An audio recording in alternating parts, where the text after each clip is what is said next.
और इसी बीच छात्रों के प्रदर्शन पर सुप्रीम कोर्ट ने टिप्पणी की है। शांतिपूर्ण विरोध प्रदर्शन का अधिकार है, ये कहना है सुप्रीम कोर्ट का। तो इस बीच बड़ी खबर आपको बता दें, छात्रों का जो प्रदर्शन हुआ था उसको लेकर के अब सुप्रीम कोर्ट ने कहा है कि शांतिपूर्ण विरोध प्रदर्शन अधिकार है, इस अधिकार की रक्षा करना जरूरी। अरविंद सिंह हमारे सहयोगी ज्यादा जानकारी के लिए जुड़ गए फोन लाइन पर। अरविंद बताइए, क्या कहा है आज माननीय अदालत ने? देखिए, चीफ जस्टिस ने और बहुत अहम टिप्पणी की है। चीफ जस्टिस ने यह कहा है कि शांतिपूर्ण और कानून के दायरे में रहकर प्रदर्शन करना एक मौलिक अधिकार है और उसकी रक्षा की जानी चाहिए।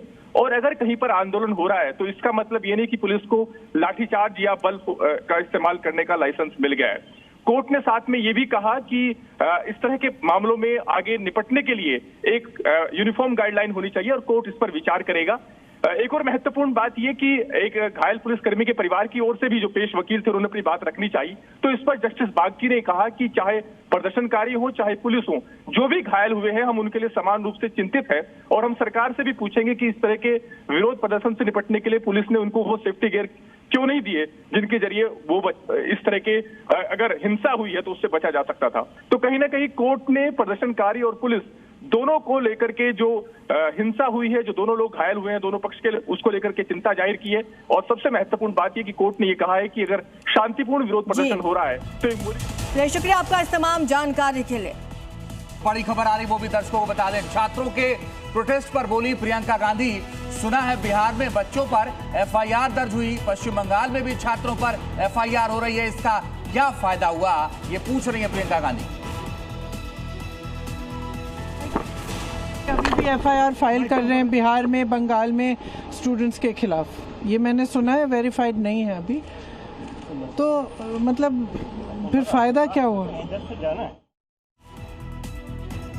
और जी न्यूज पर पेपर लीक बिल की कॉपी है, क्या क्या इस बिल में शामिल किया जा रहा है, इस बिल की कॉपी हमारे पास मौजूद है। जी हाँ, एंटी पेपर लीक बिल की कॉपी जी न्यूज के पास एक्सक्लूसिव है और आज ये बिल पेश किया जाएगा 12 बजे लोकसभा में। केंद्रीय मंत्री जितेंद्र सिंह इस बिल को पेश करेंगे और एक कड़े कानून की तरफ हम बढ़ रहे हैं। एक कड़ा कानून बनने जा रहा है जिसमें भारी जुर्माने का प्रावधान है, जिसमें भारी सजा का प्रावधान है। और 2024 के बाद अब 2026 में एक बार फिर से पेपर लीक को लेकर के कानून बन रहा है। तो आपको बता दें कि पहले इसके लिए कोई समय सीमा जांच के लिए निर्धारित नहीं थी, लेकिन इस बार समय सीमा भी निर्धारित की गई है। चलिए आगे बढ़ते हैं। पैलेट गन पर इमरान मसूद का भी बयान सामने आया है। पैलेट गन का इस्तेमाल क्यों किया गया, इमरान मसूद पूछ रहे हैं।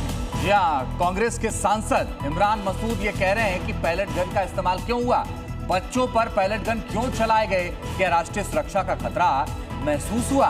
वे पढ़े लिखे बच्चे थे और उन पर पैलेट गन चलाया गया, क्यों हुआ ऐसा, ये सवाल पूछा है सहारनपुर से सांसद इमरान मसूद। ये बच्चों पर पैलेट गन का इस्तेमाल क्यों हुआ? ये कहीं बॉर्डर स्टेट में हो रहा था क्या प्रदर्शन? क्या आपको राष्ट्रीय सुरक्षा का खतरा महसूस हो गया? बच्चे थे ये बच्चे थे, पढ़े लिखे बच्चे थे, पैलेट गन मार दी, किसी की आंख चली गई, किसी के हाथ तोड़ दिए, पैर तोड़ दिए, क्या तमाशा बना दिया देश में।